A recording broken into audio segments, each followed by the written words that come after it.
Hello everyone बच्चों, मेरा नाम है Rahi Sharma and I welcome you all in top ranker super rats. हम पढ़ने वाले हैं बेटा आज ह्यूमन हेल्थ एंड डिजीजेस के बारे में और माइक्रोब्स इन ह्यूमन वेलफेयर के बारे में। Without wasting any single time हम सारे इंपॉर्टेंट टॉपिक कवर करते हैं। चलो देखो, पता है क्या, हेल्थ केवल जो बाहर से दिखता है उसको हेल्दी नहीं बोलते बेटा। Health is a state of complete physical, mental and social wellbeing भी। अब हेल्थ को अफेक्ट कौन कौन करता है, तो बेटा कोई जेनेटिक डिसऑर्डर कर सकता है, इन्फेक्शन कर सकता है, या चेंज इन लाइफस्टाइल। इन्फेक्शन से याद आया, कंजेशन टाइप्स हो रहा है, बीमार पड़ने वाला हूं। तो बीमार पूरी तरीके से पड़ जाऊं उसके पहले जितना पढ़ा रहा हूं वो जल्दी जल्दी पढ़ लो, नहीं तो गले से आवाज निकलना ही बंद हो जाएगी। ठीक है। अब बेटा होता क्या है, माइंड इन्फ्लुएंस करता है इम्यून सिस्टम को और अल्टीमेटली हमारी हेल्थ भी सफर करेगी। ठीक है। अब जब फंक्शनिंग ऑफ ऑर्गन या सिस्टम बहुत ज्यादा अफेक्ट हो जाता है तो क्या बोलते हैं, डिजीज हो गई, जो मुझे स्टार्ट हो गई है ना। अब डिजीज कॉजिंग ऑर्गेनिजम्स को बोलते हैं हम लोग पैथोजेंस। अच्छा, यहाँ पर जितने पैरासाइट्स हैं उनको भी पैथोजन बोलेंगे क्योंकि वो भी होस्ट को हार्म तो करते ही हैं। अब बेटा दो टाइप की डिजीज होती है, इन्फेक्शियस और नॉन इन्फेक्शियस। इन्फेक्शियस वो जो बेटा एक से दूसरे में ट्रांसमिट होगी और नॉन इन्फेक्शियस ट्रांसमिट नहीं होगी, है ना।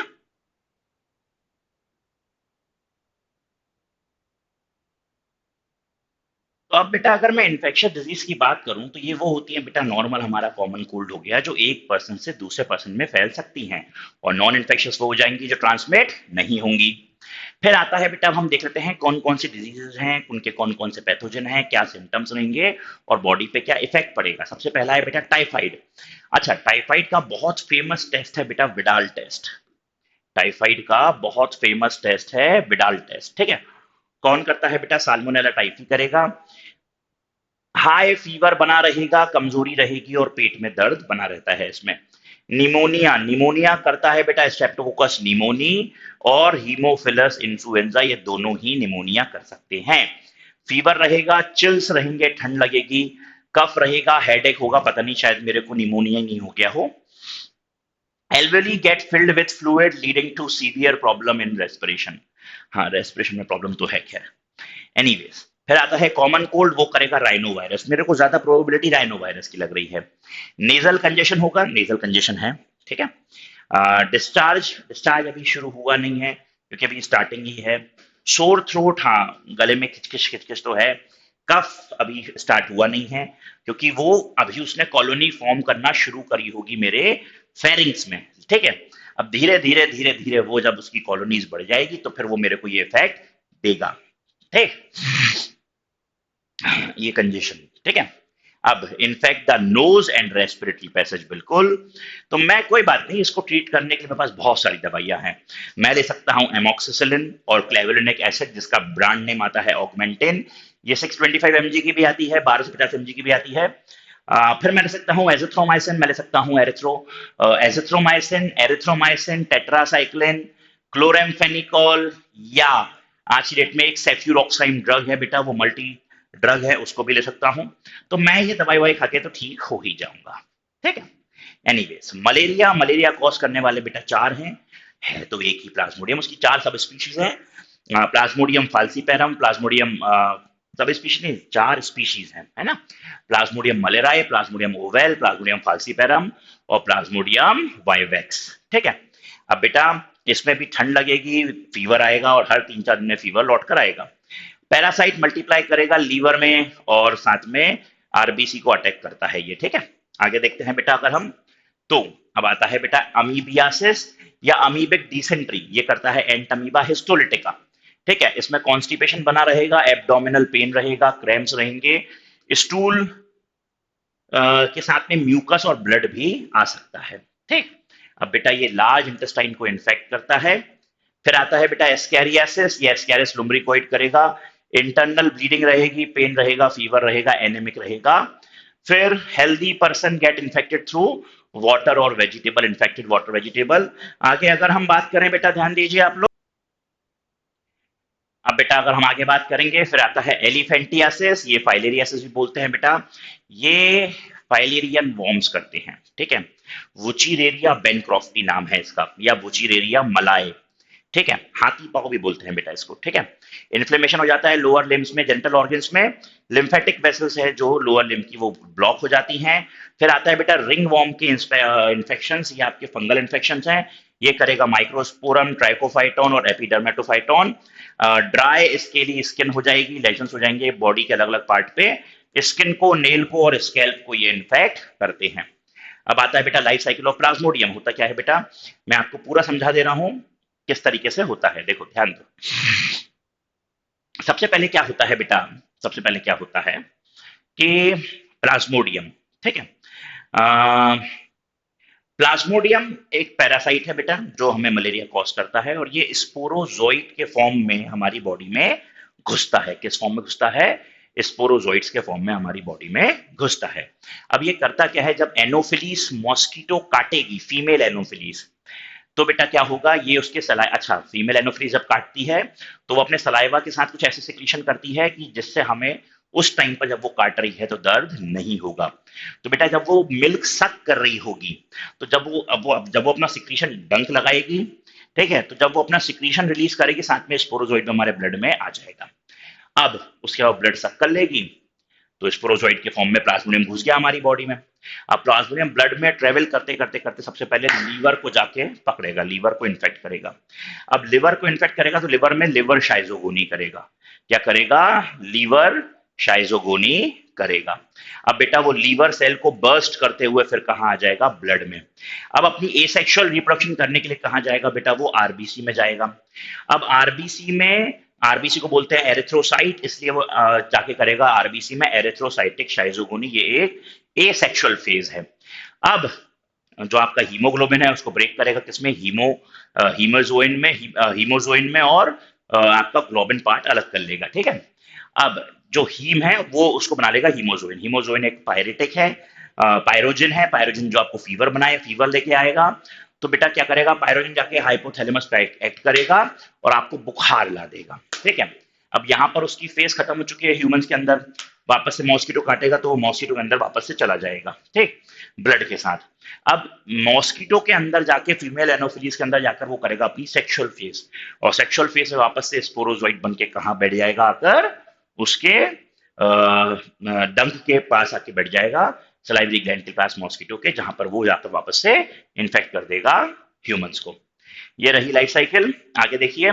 अब बेटा पर्सनल हाइजीन की बात करें, आप पर्सनल हाइजीन कैसे रखोगे, तो बॉडी को क्लीन रखो, साफ रखो, अच्छा पानी पियो, अच्छा खाना खाओ। पब्लिक हाइजीन कैसे करोगे बेटा, तो प्रॉपर डिस्पोजल एक्सक्रीटा और वेस्ट का करना चाहिए हमें, टाइम टाइम पे क्लीनिंग करनी चाहिए वाटर रिजर्वॉयर की, पूल की, टैंक्स की। फिर जो इन्फेक्टेड पर्सन है उसके कांटेक्ट में नहीं आना चाहिए। फिर उसके बाद में standard practice of hygiene public catering करनी चाहिए। और बेटा हमें कंट्रोल करना चाहिए और वेक्टर्स को एलिमिनेट करना चाहिए। जो कैसे कर सकते हैं, पानी को इकट्ठा मत होने दो, अपने कूलर्स को साफ करते रहो, मॉस्किटो नेट को लगाकर सो।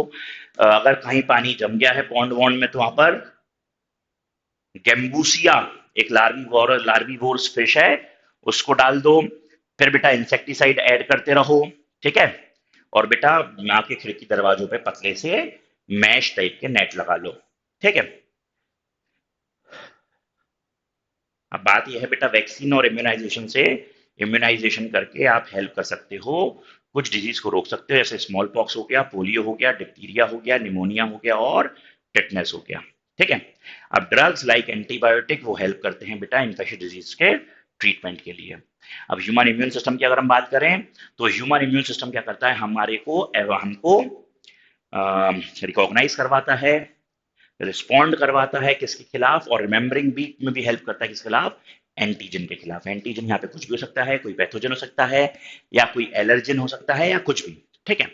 अब बेसिकली बेटा, हाँ, तो ये इम्यूनिटी कहाँ कहाँ रोल प्ले करेगी, एलर्जिक रिएक्शन में, ऑटो इम्यून डिजीज में और ऑर्गेन ट्रांसप्लांट में, ठीक है। इसमें क्या क्या होते हैं, इसमें होते हैं लिम्फोइड ऑर्गन, टिश्यू, सेल्स और एंटीबॉडीज। लिम्फोइड ऑर्गन की बात करें बेटा, तो लिम्फोइड ऑर्गन क्या होते हैं, ये वो ऑर्गन है जहां पर ओरिजन होता है, मैचुरेशन होता है और प्रोलिफरेशन होता है लिम्फोसाइट के। लिम्फोइड ऑर्गन दो टाइप के होते हैं, प्राइमरी लिम्फोइड ऑर्गन और सेकेंडरी लिम्फोइड ऑर्गन। अगर हम बात करें बेटा प्राइमरी लिम्फोइड ऑर्गन की, तो वो है आपका बोन मैरो और थाइमस, ठीक है। थाइमस बोन मैरो क्या है, जहां पर आपका बी लिम्फोसाइट और टी लिम्फोसाइट बनता है।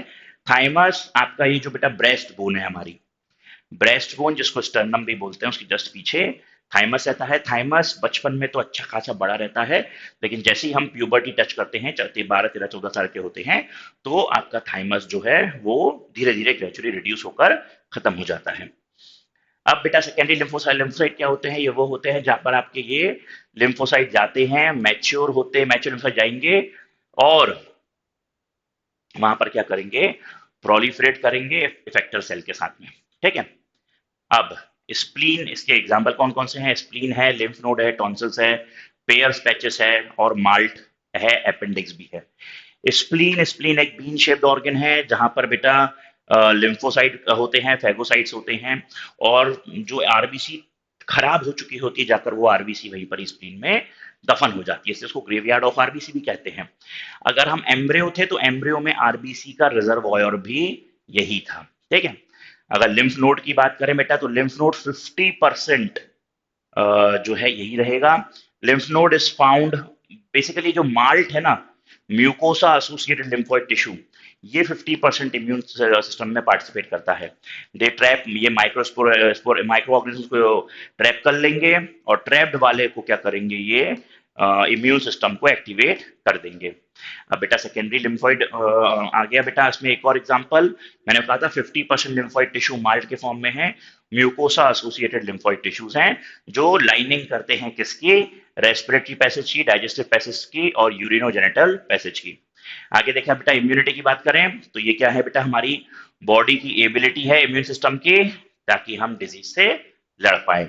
दो तरह की इम्यूनिटी होती है, इननेट इम्यूनिटी और एक्वायर्ड। इननेट इम्यूनिटी वो होती है जो हमें जन्म से मिलती है, जैसे फिजियोलॉजिकल, फिजिकल बैरियर्स। ठीक है, हमारी स्किन, हमारे हेयर्स। फिजियोलॉजिकल बैरियर्स, हमारे मुंह में बेटा सलाइवा हो जाना, हमारे टीयर्स लैक्रिमल ग्लैंड से निकलते हैं। ठीक है। फिर हमारी बॉडी में, हमारी स्किन में सीबम है ना, हमारा स्वेट, ठीक, हमारे पेट में गैस्ट्रिक एचसीएल है, वो सब, ये सब फिजियोलॉजिकल बैरियर है। फिर सेलुलर बैरियर्स रहेंगे बेटा, जिसमें आपके इंटरफेरॉन्स हैं। ठीक है। आपके मैक्रोफेजेस आ जाएंगे, डेंड्राइटिक सेल आ जाएंगे, नेचुरल किलर सेल्स आ जाएंगे, ये सारे आ जाएंगे, टी किलर सेल्स आ जाएंगे। साइटोकाइन बैरियर्स में इंटरफेरॉन आएगा, इंटरफेरॉन यहाँ नहीं आएगा, इंटरफेरॉन यहाँ आएगा। ठीक है। आगे देखिए, अच्छा साइटोकाइन में केवल इंटरफेरॉन नहीं है, इंटरल्यूकिन, बहुत सारी चीजें होती है तुम लोग, लेकिन अभी इंटरफेरॉन समझो बस। ठीक है। अब एक्वायर्ड इम्यूनिटी वो होती है बेटा जब हमारी बॉडी में पैथोजन एंटर करता है, उसके बाद जो इम्यून रिस्पॉन्स होता है, उसके बाद जो हमारे अंदर इम्यूनिटी डेवलप होती है, उसको बोलते हैं एक्वायर्ड इम्यून रिस्पॉन्स। अच्छा, पहला जब होगा बेटा तो पहले एनकाउंटर में कम रहेगा और दूसरे एनकाउंटर में ऑब्वियसली हमारा इम्यून रिस्पॉन्स हाई इंटेंसिटी का हो जाएगा। प्राइमरी रिस्पॉन्स क्या रहेगा, लो इंटेंसिटी का।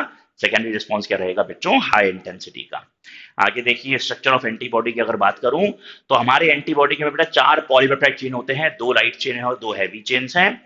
एंटीबॉडी 5 टाइप की होती हैं, IgG, IgA, IgM, IgE, IgD.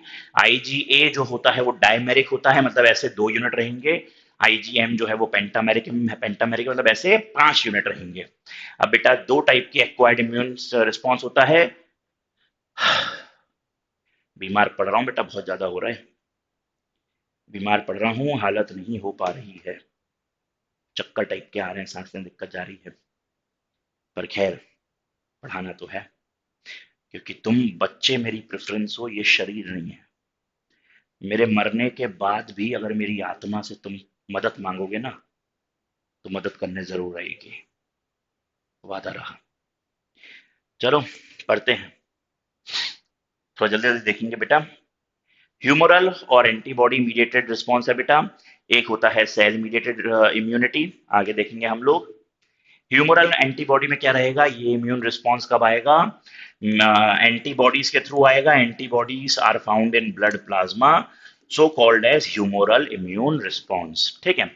Cell mediated कब आएगा बेटा, it is the immune response mediated by T lymphocyte.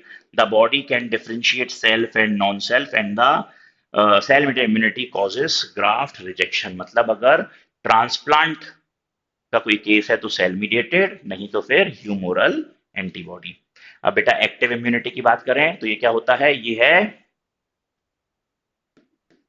ये है, it is the immunity in which antibodies are produced in a host. Antibody produce होती है होस्ट में जब antigen से एक्सपोज होगा। ये स्लो प्रोसेस है, दो तरीके से होता है। नेचुरल एक्टिव इम्यूनिटी, जब कोई माइक्रो ऑर्गेनिज्म जाके हमको इन्फेक्ट कर दे तब, या आर्टिफिशियल, ये हम वैक्सीन के थ्रू, इम्यूनिटी के थ्रू करते हैं। पैसिव इम्यूनिटी क्या होता है बेटा? ये रेडीमेड एंटीबॉडीज है। ठीक है, दो टाइप से होती हैं। पहला है आपका क्या, नेचुरल पैसिव इम्यूनिटी, दूसरा है artificial passive immunity. Artificial passive immunity हमको बेटा एंटी टिटनेस सीरम के थ्रू मिलती है, और बेटा नेचुरल इम्यूनिटी हमको बेटा माँ से मिलती है। माँ का प्लेसेंटा क्रॉस करके एक इम्यूनिटी आती है बच्चे के अंदर, आईजीजी। ठीक है, वो प्लेसेंटा क्रॉस कर सकती है। और जब हम पैदा होते हैं बेटा, तो हमें जो मदर्स मिल्क होता है स्टार्टिंग के 5-6 दिन का, उसको बोलते हैं बच्चों कोलेस्ट्रम, और वो रिच होता है आईजीएम और आईजीए एंटीबॉडीज में। माँ से माँ मिलता है। अब आता है बेटा इम्यूनाइजेशन की अगर हम बात करें, तो बेटा ये क्या है, this is based on memory of the immune system. ठीक है, तो बेटा वही वाली बात है, एक्टिव इम्यूनाइजेशन करेंगे तो क्या करेंगे, इसमें हम लोग क्या करते हैं, in this preparation of vaccine is introduced into the body, it result in the development of antibodies बना लेगा। अब जब एक्चुअल इन्फेक्शन होगा, तो ये एंटीबॉडीज ऑलरेडी मेमोरी सेल बना चुके हैं। ठीक है, तो पैथोजन को वो जल्दी से रिकॉग्नाइज कर लेंगे। एग्जाम्पल है बेटा polio vaccine, hepatitis, DPT, diphtheria, pertussis, typhoid के लिए यूज करते हैं। और बहुत सारी बेटा डीएनए रिकॉम्बिनेंट टेक्नोलॉजी की वैक्सीन भी, डीएनए वैक्सीन भी आ रही हैं। पैसिव इम्यूनिटी में बेटा डायरेक्ट इंजेक्शन ही लगा देते हैं एंटीबॉडी का और एंटीटॉक्सिन का। ठीक है, और ये क्विक इम्यून रिस्पॉन्स करते हैं। एग्जाम्पल है टिटनेस और स्नेक वेनम के केस में। ठीक, आगे देखिए, एलर्जी। ठीक, अब बेटा एलर्जी हमारी बॉडी का, हमारी इम्यूनिटी का ओवर रिस्पॉन्स है। ओवर ओवर रिस्पॉन्स मतलब मान लो एक छोटा सा एलर्जन हमारी बॉडी में घुस गया। अब बेटा पॉलन ग्रेन एक एलर्जन होता है। ठीक है, अब पॉलन ग्रेन तो जरा सा होता है, 3 मिलीमीटर का भी नहीं होगा, है ना। और हम लोग बेटा इतने बड़े 6 फीट के, या चलो 5.5-6 फीट के, तो बेटा एक छरा सा पॉलन ग्रेन हमारी नाक नेजल पैसेज में जाकर, रेस्पिरेटरी ट्रैक्ट में जाकर इतना ऐसा क्या कर देगा कि हम लोग सांस इतनी बन रही है, छाती ठोक रहे हैं, ये सब कर रहे हैं।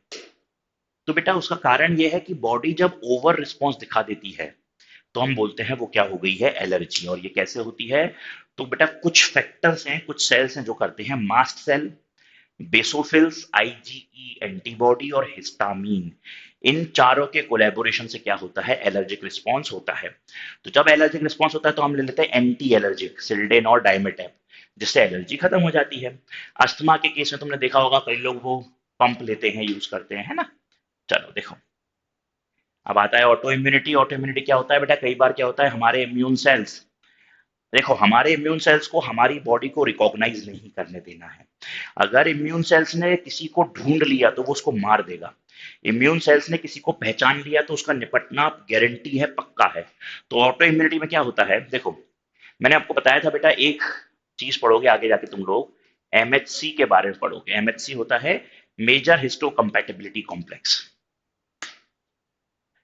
हमारी हर सेल, हमारे हर सेल, हर टिश्यू, हर ऑर्गन के ऊपर हमारे एमएचसीज हैं, जिनको हमारी इम्यूनिटी रिकॉग्नाइज नहीं करती। और जो एंटीजन घुसता है उसके एमएचसी को ही जाकर रिकॉग्नाइज करती है। अब साहब बात यह है, जिसको रिकॉग्नाइज करेगी उसको मार देगी। ठीक है, अब कई बार क्या होता है, हमारी बॉडी ने गलती से अगर हमारे ही सेल्स को आइडेंटिफाई कर लिया, तो वो हमारे ही सेल्स को मारना शुरू कर देती है। इसको बोलते हैं बेटा ऑटो इम्यून डिजीजेस या ऑटो इम्यूनिटी। र्यूमेटॉइड अर्थराइटिस बेटा इनमें से एक है। अब बात करते हैं हम लोग एड्स की। किसकी? एड्स। एड्स क्या है बेटा? एड्स का फुल फॉर्म है acquired immuno deficiency syndrome. Acquired यानी कि बाहर से आया है, इम्यूनो डेफिशिएंसी यानी कि इम्यूनिटी को कम करेगा, और सिंड्रोम यानी कि cluster of diseases.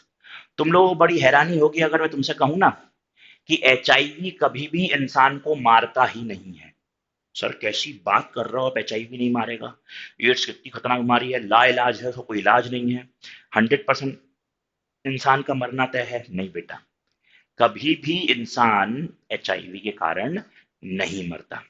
HIV full form है ह्यूमन इम्यूनो डेफिशिएंसी वायरस, यानी कि वो हमारे अंदर जाकर इम्यूनिटी को कम करेगा। ठीक है, तो उससे होगा क्या, अगर हमारी इम्यूनिटी कम हो गई तो बेटा कोई भी छोटा मोटा राइनो वायरस आकर जो कॉमन कोल्ड करता है वही निपटा देगा हमको। ठीक है, तो एड्स, कुछ पॉइंट्स शुरू करते हैं बेटा इसके बारे में। करता कौन है बेटा, एचआईवी करेगा। ठीक है, ये एक सेक्सुअली ट्रांसमिटेड डिजीज है। कैसे कैसे फैल सकती है बेटा, तो नीडल अगर आप यूज कर लो, इन्फेक्टेड नीडल, या अनसेफ सेक्स, अनसेफ सेक्स या unprotected sex without use of condom unknown person के साथ अगर आप करते हो, और अगर उसका सीमन आपका सीमन मिला, तो आपको भी एचआईवी आ सकता है। अब नीडल हो गया, अनसेफ सेक्स हो गया, फिर आता है बेटा इसके बाद में मदर टू चाइल्ड, ये भी हो सकता है।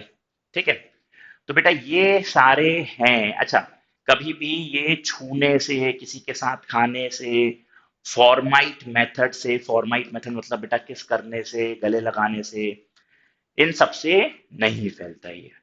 सीमेन का एक्सचेंज होना जरूरी है। ठीक, अब अगर हम आगे बात करें बेटा, तो ध्यान दो क्या होता है, इसकी लाइफ साइकिल किस तरह से चलेगी, बता रहा हूं मैं आप लोगों को।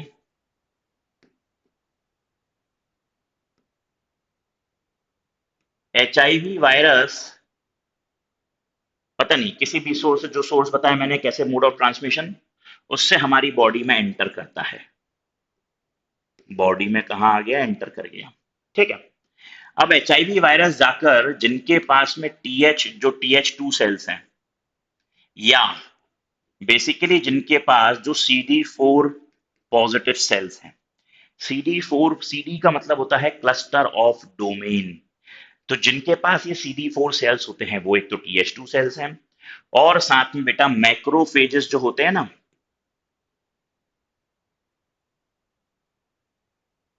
उनके ऊपर भी ये CD4 सेल्स पाए जाते हैं।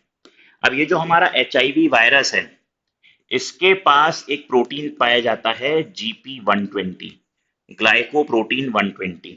ठीक, लॉक एंड की मैकेनिज्म जैसे ही अटैचमेंट होता है वो, अच्छा देखो वायरस जो होते हैं ना वो होस्ट स्पेसिफिक होता है, यानी कि अगर वायरस एचआईवी हमको हो रहा है तो कुत्तों को नहीं होगा, सुअर को नहीं होगा, बिल्ली को नहीं होगा, शेर शेरनी को नहीं होगा। वो अपना होस्ट पहचानता है, और होस्ट कैसे पहचानता है, जिन जिन होस्ट के पास में CD4 सेल्स होंगे वो उन सबको इन्फेक्ट कर सकता है, क्योंकि GP120 जाकर इन CD4 पर ही जुड़ेगा, और जैसे ही जुड़ेगा बेटा तो वो अंदर आ जाएगा।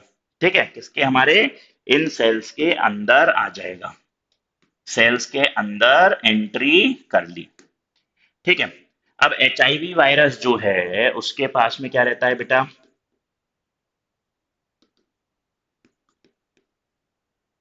एक रिवर्स ट्रांसक्रिप्टेज एंजाइम प्रेजेंट होता है।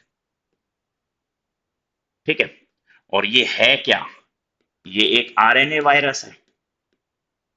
ठीक, ठीक, ठीक, तो अब ये क्या करेगा, जैसे ही एंट्री करेगा तो ये रिवर्स ट्रांसक्रिप्शन करना शुरू कर देगा, यानी कि जो इसके पास एमआरएनए है उससे कॉम्प्लीमेंट्री डीएनए बना देगा, जिसको हम सीडीएनए बोलते हैं। क्या बना देगा, सीडीएनए। और वो सीडीएनए जो है, cDNA will enter nucleus, nucleus में एंटर हो जाएगा। अब वो न्यूक्लियस में जाने के बाद क्या करेगा बेटा, इंटीग्रेट, इंटीग्रेट जुड़ जाएगा, integrate itself with human DNA, हमारे ही डीएनए से जुड़ जाएगा। ठीक है, इस तरीके से अब जो हमारा डीएनए ट्रांसक्रिप्शन करेगा नहीं, सबसे पहले तो वो रेप्लिकेशन करवाएगा, अपना ही क्या करवाएगा, अपने ही डीएनए का रेप्लिकेशन करवाएगा। तो मोर वायरल डीएनए हो गए हमारी बॉडी में, मोर वायरल डीएनए हो गए। ये मोर वायरल डीएनए जब ट्रांसक्रिप्शन करेंगे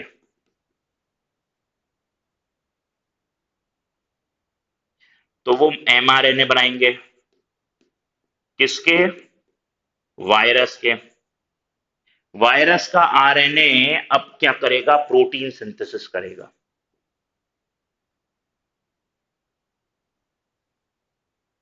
मतलब उस वायरस ने क्या करा, हमारे ही प्रोटीन मशीनरी पे कब्जा कर लिया। अब वो many many virus bulge out होना शुरू हो जाएंगे, निकलना शुरू हो जाएंगे, कहां से, इन मैक्रोफेज से और TH2 से। और आप लोग जान के ना ये हैरानी होगी कि बेटा ये मैक्रोफेज, यही मैक्रोफेज और TH2 सेल्स हैं जो जाकर बी लिम्फोसाइट को एक्टिवेट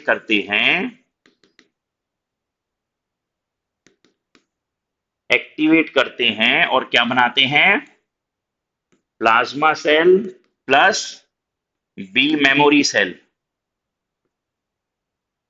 और यही प्लाज्मा सेल्स जो है बेटा, ये क्या से निकालते हैं, ये निकालते हैं बच्चों एंटीबॉडीज। तो ये स्मार्ट HIV क्या कर रहा है, जो एंटीबॉडी बना रहा था, एंटीबॉडी बनाने में हेल्प कर रहे थे, ये जाकर उनको ही निपटाना शुरू करता है सबसे पहले। ठीक। अच्छा, ये पहली चीज। एक चीज ये भी है बेटा कि ये जो है ये बहुत ज्यादा म्यूटेशन करने वाला है। ठीक है, तो बेटा बात क्या बोल रहा हूं मैं, ये HIV वायरस जो है ना, ये हाईली म्यूटेंट वायरस है। और ये म्यूटेशन ऐसा करता है कि मैं क्या बताऊं तुम लोगों को। मान लो ये HIV आया, इस HIV के ऊपर कुछ इस तरीके के मार्कर्स थे। ठीक, जब ये घुसा हमारी बॉडी में, अब भैया मैक्रोफेज और TH2 की हेल्प से बी लिम्फोसाइट ने जो एंटीबॉडीज बनाई, वो ऐसी बनाई, लॉक एंड की पे डिपेंड करता है बेटा एंटीबॉडी भी। लेकिन जब ये एंटीबॉडी आई कहाँ, इसको मारने के लिए, तो ये भाई साहब हमारा कुछ इस तरीके से अपने ऊपर मारकर लेकर बैठा था। तो यहां पर इनका इंटरेक्शन होगा क्या, नहीं हो पाएगा। अब चलो फिर से TH2 ने और मैक्रोफेज ने मदद करके उसका लॉक एंड की के हिसाब से कुछ इस तरीके की एंटीबॉडी बना ली। पता चला अब ये भाई साहब कुछ इस तरीके का मार्कर लेकर अपने ऊपर बैठा था। तो ये क्या करता है, बार बार बार बार बार बार अपना शेप चेंज करता रहता है। तो मार किसको रहा है, TH2 को और मैक्रोफेज को। साथ में चूंकि शेप चेंज करता जा रहा है तो हमारी एंटीबॉडीज इस पर एक्ट ही नहीं कर रही है। ऐसे जब वो कंप्लीटली निपटा ही देगा, इम्यूनिटी, एंटीबॉडीज बनेगी ही नहीं, और नो एंटीबॉडीज तो कोई भी छोटा सा इंफेक्शन होगा हमें खत्म कर देगा। प्रिवेंशन के लिए use condoms, don't take drugs, avoid needles, और AZT एजिडोथाइमिडीन एक टेबलेट है। मरना तो तय है, लेकिन AZT से ये है कि तुम लोग अगर 50 साल की उम्र मर रहे थे तो 60 साल 10 साल और एक्स्ट्रा जिंदा रह सकते हो। खैर, अब आता है कैंसर, ये अलग है भैया एक और कहानी।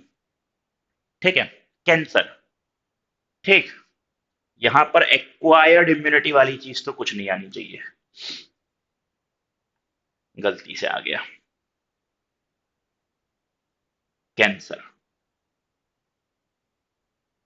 अब बेटा बात यह है, कैंसर एक एबनॉर्मल और अनकंट्रोल्ड मल्टीप्लिकेशन है सेल का, ट्यूमर सेल्स का। ठीक है, और ये हर जगह ट्यूमर बनाना शुरू करता है।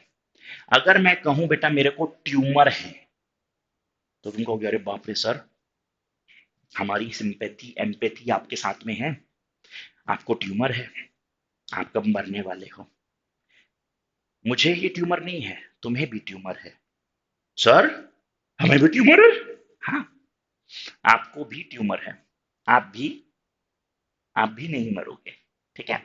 देखो बेटा, तुम्हें मेरी यहाँ चोट, ये हाथ पे चोट का निशान दिख रहा है? ये चोट का निशान दिख रहा है?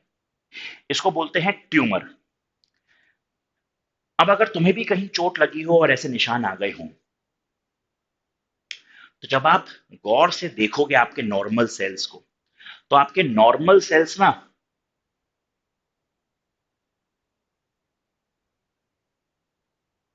कुछ ऐसे इरेगुलर शेप के मिलेंगे।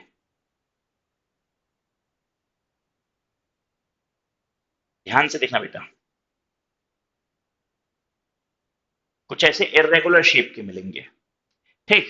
लेकिन जो आपका ट्यूमर सेल्स होंगे, जहां पर आपको चोट लगी होगी, वो चिकना होगा और उसमें इरेगुलरिटी नहीं रहेगी। होता क्या है, जब हमें चोट लगती है तो बॉडी का मेन उद्देश्य ये नहीं है कि ठीक से ट्रांसक्रिप्शन करवा के, ट्रांसलेशन करवा के, फाइब्रस प्रोटीन अच्छे से बनाकर फिर यहां पर एडहेर करे। नहीं, वहां पर ब्लड लॉस ना हो जाए तो आने दो। भैया, जैसे एयूजी कोड करता है मैथ्योनिन के लिए, ठीक है, सीएटी कोड करता है आपका वेलिन के लिए, सीटीटी करता है ग्लूटामिक एसिड के लिए, वो कहेगा भाड़ में जाने दो, सीएटी है, अमाइनो एसिड नहीं मिल रहा है, वेलिन पकड़ो, ग्लूटामिक एसिड जो मिल रहा है लाके लगा दो। तो वहां पर वो जल्दी जल्दी प्रोटीन बनाता है और डिपोजिशन शुरू कर देता है। तो क्या बन जाता है? ट्यूमर। अब अगर इस ट्यूमर के अंदर ये कैपेबिलिटी आ जाए कि ये ट्यूमर एक जगह से ब्लड, अच्छा ये सेल्स ब्लड में जा जाकर, ब्लड फ्लो में जाकर मेरे किसी भी पार्ट में पहुंचकर, बॉडी के इसके में पहुंचकर वहां पर वापस से ट्यूमर स्टार्ट कर दे और फैलना शुरू कर दे, तो इस टर्म को बोलते हैं मेटास्टेसिस। और अब वो ट्यूमर नहीं रहा है, वो बन गया है कैंसर। ठीक? चलो देखो, और बेटा कैंसर सेल्स जो होते हैं वो आपस एक दूसरे के आसपास के सेल्स को भी कैंसरस बनाने की कैपेबिलिटी रखते हैं। इसी को मेटास्टेसिस बोल रहे हैं। कैंसर कॉजिंग कौन कौन से हैं फिजिकल एजेंट्स बेटा? एक्सरेज, सीधी सी बात है, एक्सरेज। सर अगर एक्सरेज है तो बेचारा जो एक्सरे की मशीन पे काम करता है उसको तो निपट जाना चाहिए। ये हमारे देश में नहीं होता।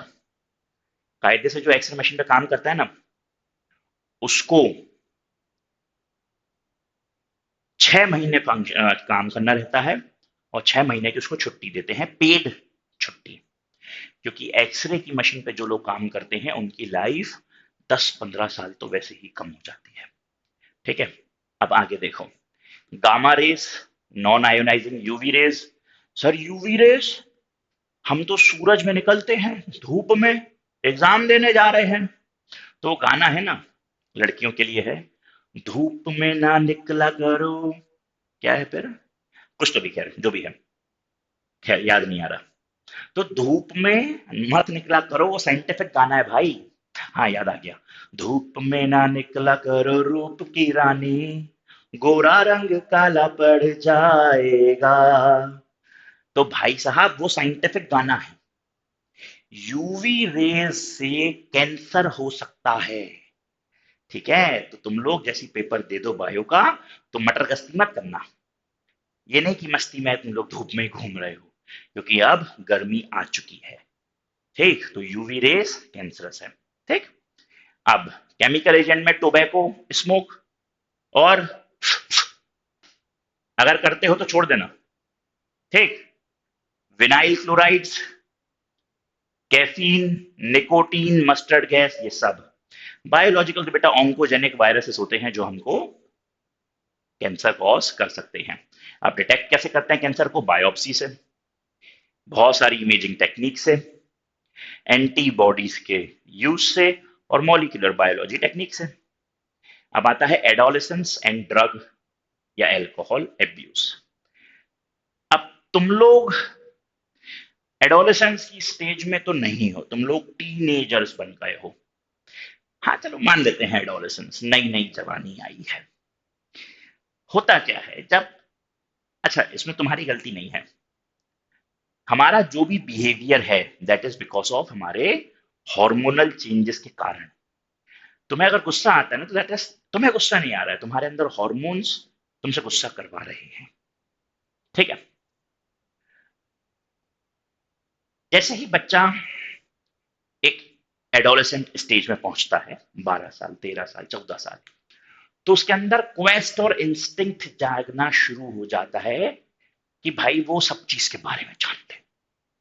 उसने रात को देखा था पापा कुछ लाल रंग की चीज पीते हैं और एकदम माहौल सेट।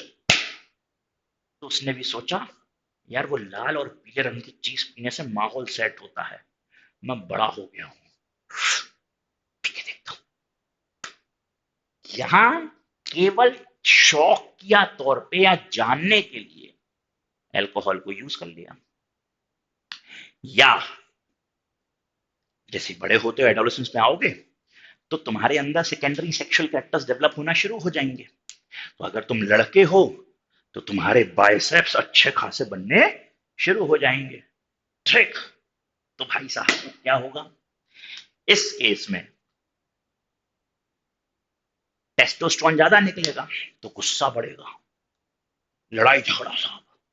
अब अकेले की दम तो है नहीं साहब, क्योंकि 12-13 साल में दुबले पतले सी टिड्डी तो रखे हैं। दो थपाड़े पड़ जाए अगर टीचर के तो मर जाएंगे। तो हम क्या करते हैं, अपने से बड़े एज में जो हैं, 17 साल, 18 साल, कॉलेज गोइंग, उनके साथ दोस्तियां बढ़ाना शुरू करते हैं। भाई का वट होना चाहिए मार्केट में, है ना। और वो बड़े लोग क्या करते हैं, गांजा फूक रहे हैं, सिगरेट पी रहे हैं, बीड़ी पी रहे हैं, गुटखा खा रहे हैं, तंबाकू खा रहे हैं। वो सोच रहा है फैशन है कि भाई यहाँ खड़ा हूं मैं, 4 लोग देख रहे हैं, वाह, लोगों ने मेरे को शाहरुख खान समझ लिया है अब। बेवकूफी, गधेपंती। भाई सिगरेट पीने से कौन किसको इज्जत मिलती है, ये बताओ भाई। दारू पी लिया साहब, मैंने आज पूरी एक बोतल खत्म करी है, तो तूने लीवर खराब करा, बीपी बढ़ाया, किडनी खराब करी, आंखें खराब करी। आंखें भी, हाँ, ब्लड प्रेशर बढ़ा है, ब्लड प्रेशर बढ़ेगा तो आंख से लेकर दांत से लेकर जवान से लेकर सब खराब कर देगा। लड़खड़ाए, नमनेस आई, निस्टैगमस मूवमेंट हुए, कॉन्ट्रेक्शंस हुए, सारी चीजें खराब तो करी है भाई। इसमें घमंड वाली कोई चीज ही नहीं होती। तो एक तो ये कि बड़े लोगों के साथ, फिर सीधी सी बात है भाई, इंस्टाग्राम रील चेक कर रहा साहब, रील ही बना रहे हैं इंस्टाग्राम पर खड़े होकर कि अरे वाह, पाउट, तो ये सब चीजें ना, सोशल मीडिया भी बहुत हद तक तुम्हारे दिमाग पे कंट्रोल करती है। और अब चूंकि तुम बड़े हो चुके होते हो, तो तुमको मोबाइल मिल जाता है जिद करके। तो इन सारे फैक्टर के कारण एडोलेसेंस स्टेज में बच्चा गुमराह हो जाता है। और जब तक उसको समझ आती है, तब तक उसका 9th, 10th, 11th, 12th खत्म हो चुका होता है। ग्रेजुएशन के आखिरी में जब वो ये देखता है कि उसके साथ वाले जो स्कूल में थे, वो आज कहीं बड़ी बड़ी कंपनियों में नौकरी ले लेकर बैठे हैं, 24 लाख का पैकेज, 15 लाख का पैकेज, 36 लाख का पैकेज। और जब वो खुद को देखता है, क्योंकि बेटा सेल्फ एनालिसिस जिस दिन इंसान के अंदर होता है, उसकी आत्मा ही उसको झंझोड़ देती है कि तूने क्या किया। तो जब वो बच्चा वापस से, अब सिगरेट की आदत लग गई है, तो किसी पत्थर बैठ के सिगरेट पी रहा होगा, तो वो सेल्फ एनालिसिस करेगा, गिल्ट में जाएगा, और तब तक बहुत देर हो चुकी होगी। ठीक है। क्यों? क्योंकि उसके बाद उसको ये सारी चीजें छोड़नी पड़ेंगी।